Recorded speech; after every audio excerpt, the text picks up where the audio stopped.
Although I've always been a bit plain and never really stood out, Aaron was good-looking and popular since he was young.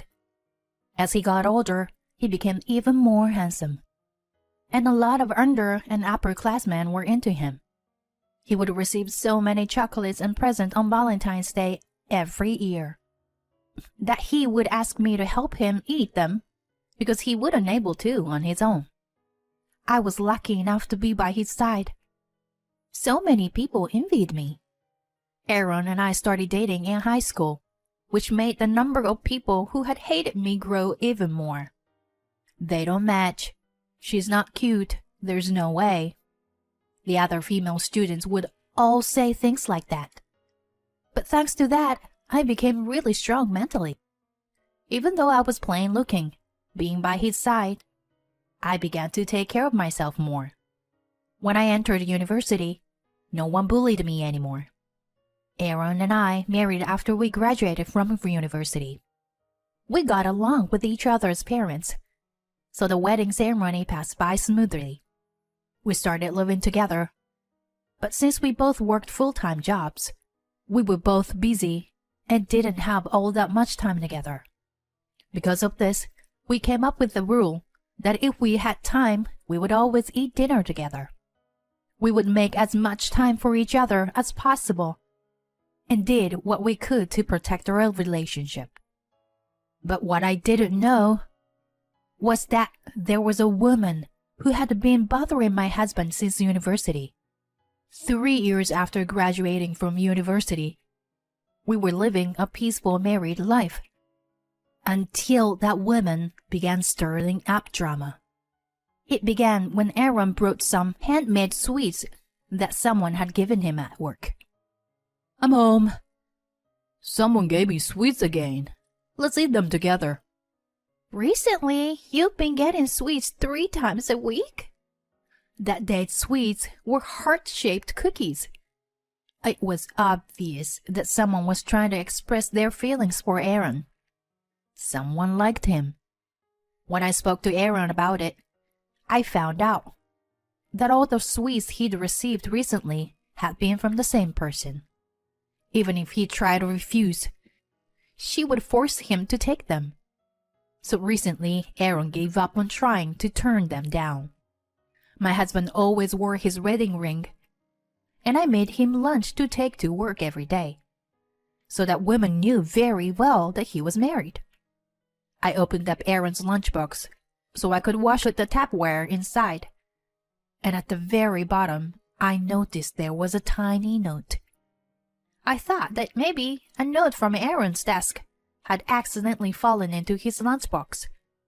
But when I opened the note, I saw it didn't have anything to do with his job. "Let's get married," was written across that tiny white piece of paper. I was about to show my husband the note, but I thought it might make things awkward for him at work. So I changed my mind. I was proud to be the wife of someone so popular. But to think this would continue even when we reached this age. From that day on, I regularly looked at the notes that woman slipped into his lunchbox, and every time I would let out a big sigh. He must also be tired of her. He began taking naps before dinner. He's been pressured by women like this before, but this was the first time I've seen him this tired out by it. "Are you okay? You seem super tired these days." "I'm probably tired because work has been busy. I'll go sleep a bit earlier tonight." After saying that, Aaron took a shower and went to sleep. Maybe because he was so tired, he forgot his phone on top of the living room coffee table. Just as I picked up his phone to put it on his bedside table, he got a text. His phone vibrated 4 more times. Since I was holding his phone, I saw the notifications for those 5 texts. They were from a woman named Sarah. She seemed to be urging him to reply to her. I thought to myself that it must be the woman who's been giving him sweets recently. I didn't feel the need to look through his messages, so I just put down Aaron's phone next to his side, up the bed. I had a sinking feeling about to happen, so I couldn't sleep at all that night. A few days later, Aaron texted me to eat dinner without him because he was going out drinking with colleagues. I was a bit worried because of that woman. I told him to call me if anything happens, and he told me it'll be okay. He probably didn't want me to worry. He knew that many people have been jealous of me since we were in high school, so he probably didn't want me to go through that same sort of trouble now that we're adults. He's probably doing his best to calm the situation on his own. But women are tricky. He might not even realize what she's doing. I knew he could be too kind for his own good, so I wished he could ask me for help as his wife. That day, I ate out and bought myself a dessert on the way home. Around the time I thought Aaron would be back home, the doorbell rang. Excuse me, this is Mr. Smith's house, right? Through security camera, I saw a young woman and man. They were carrying my husband between them. I quickly opened the door. The young man carried Aaron up to our bed, and I was left alone with the woman, who smiled at me. I'm sorry about this. Thank you for going out of your way to take care of my drunk husband. It's okay. Ah, here are some sweets I made.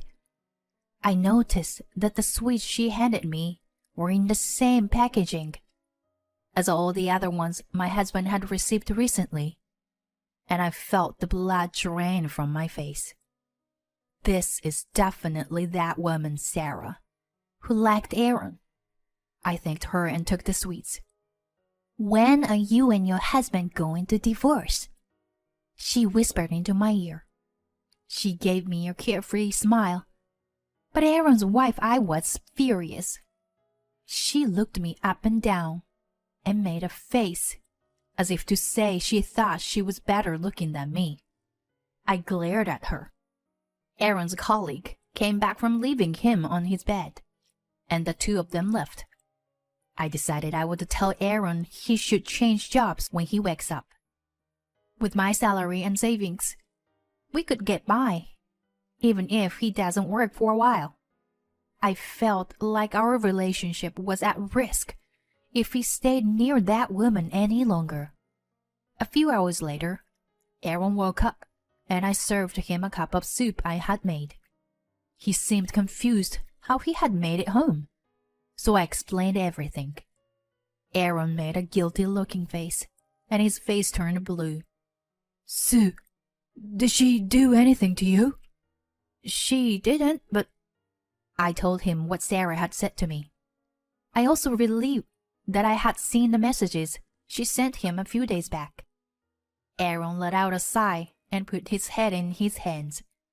Seeing him like this, I understood that he hadn't told me because he didn't want me to worry. I didn't want him to be troubled with this anymore. So I spoke to him about changing his job. He didn't want to bother me while he was looking for a new job, but eventually he agreed. The next day, Aaron spoke to his bosses and quit. When Sarah realized Aaron wasn't at work, she assumed he was sick and began forcing her way into our home to take care of him. I would try to push her to leave, but she would then burst into tears. It was tough to deal with. If you keep this up, I will call the police. I was just worried about him. Sarah began coming over nearly every day. It was getting scary. I would have to pull all my effort into pushing her out of the house. Aaron was getting tired of her too. At this point, she was basically a stalker. Things escalated day by day. At Aaron's ex-job, they tried to help cover up the fact he quit by telling her that he had changed departments. but she ran all over the company trying to find him. I called the police on her, and they gave her a severe warning. After the police got involved, she stopped coming to our home.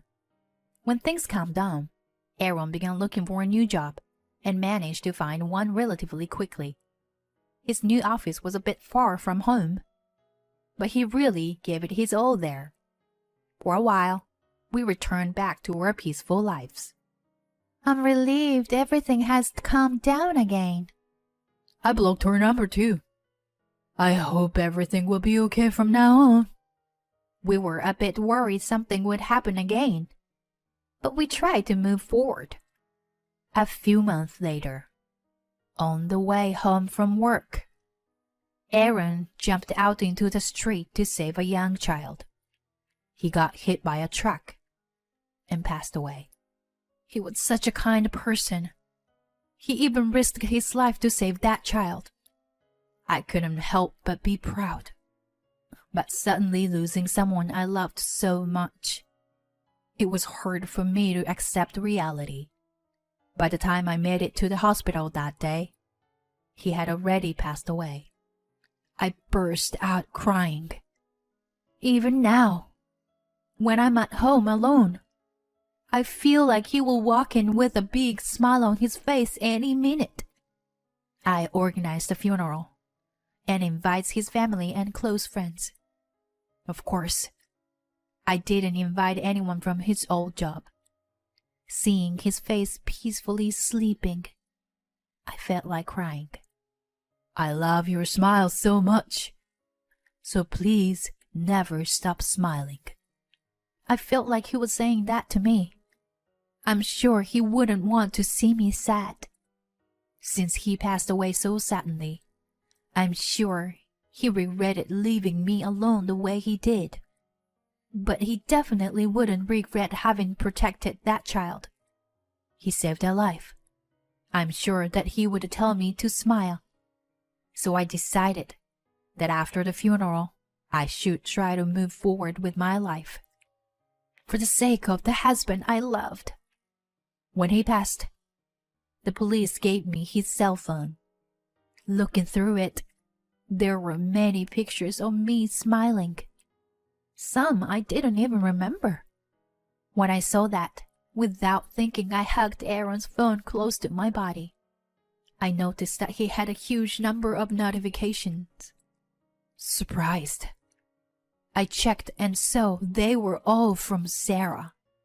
She had found and followed Aaron on every social media platform possible. It seems we hadn't been able to stop her overwhelming feelings for Aaron. Aaron wasn't really the type to go on social media much, so he hadn't seen most of the notifications and messages. There were even messages from after he passed away. From the looks of it, she sent him around 30 messages per day. 5 years had gone since Aaron passed away, and she still messages him daily. Her feelings for him never changed. I peeked at her social media profiles and saw that all her posts were lies about going out with Aaron, being loved by him, and so on. She's been posting every day. Of course, since Aaron passed away, he's not in any of her new posts. Seeing her profiles felt gross. To put it most accurately, I was disgusted. She didn't know he had passed away. If anyone who knew saw her page, what would they think?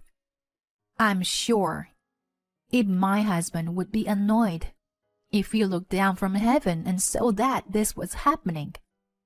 As I was thinking this, I headed off to work. I had plans to eat dinner with Aaron's mother that night, so after I finished work, I quickly went to the restaurant we planned to meet at. My mother-in-law must be lonely since Aaron passed. Occasionally, we would go out to dinner, or to Aaron's grave together. Thank you for always making time to meet me. 5 years have already gone by since Aaron passed. It's okay for you to find someone new to make you happy. It's okay. Aaron will always be in my heart. So I don't need anyone else. My mother-in-law worried about me, since so much time had passed and I hadn't remarried. But as I told her, Aaron was the only one for me. I had no plans on meeting someone new. I was happy how I was. Can I come over to look through your old pictures of Aaron tonight? I nodded. After we finished dinner, we headed home together. When we made it to my house, we saw that a woman and a couple, seemed to be her parents, were standing outside of my door. I wondered if something must have happened at home. But looking closer, I realized the woman was Sarah. What are you doing in front of my house? The three of them turned and looked at me angrily. My mother-in-law probably had no idea what was going on. She didn't know who those people could be. I opened the door and let my mother-in-law into the house. And then I turned to Sarah and her parents and asked them why they were here again. Her mother was the first person to speak. Your husband impregnated my daughter. How can you talk to us with that attitude? What are you talking about? Sarah's father began ranting angrily. But no matter what they say, my mother-in-law and I couldn't understand what was going on. Sarah's father continued to yell, as Sarah clung onto him and cried, Your husband got me pregnant. Divorce him and give me this house. I don't understand what you're saying. I can't divorce him either. The three of them screamed at me. They told me to stop messing around and to bring my husband to them. Hearing them say all this nonsense, my mother-in-law was outraged. What are you saying? Aaron, who was Sue's husband and my son, passed away 5 years ago. Sarah and her parents went silent. Sarah then began repeating that we should stop lying.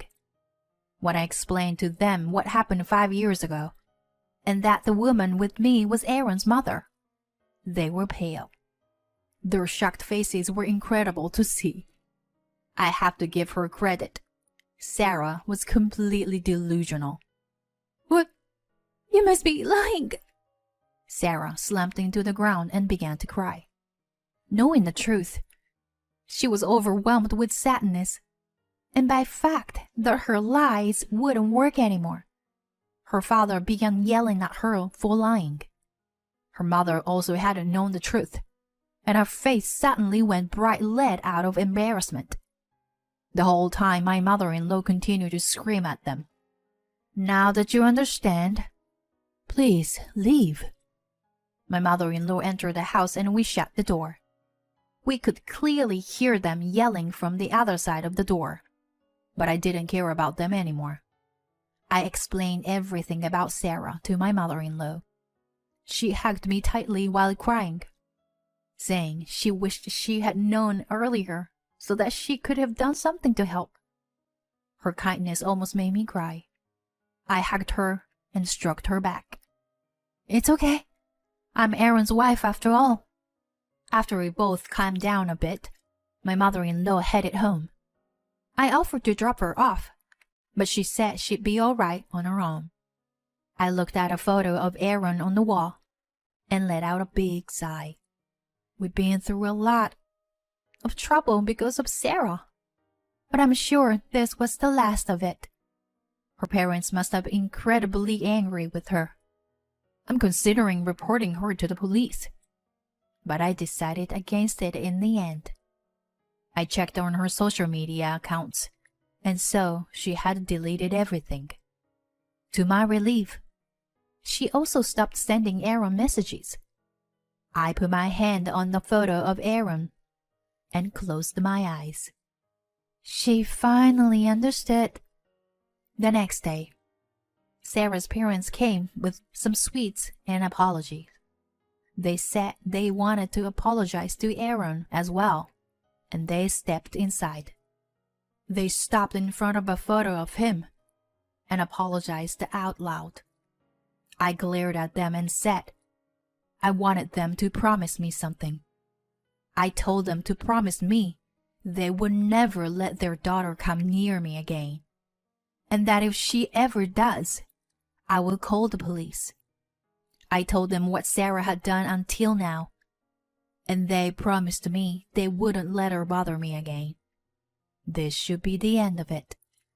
I'm sure even Aaron is relieved up in heaven. Sarah's parents left.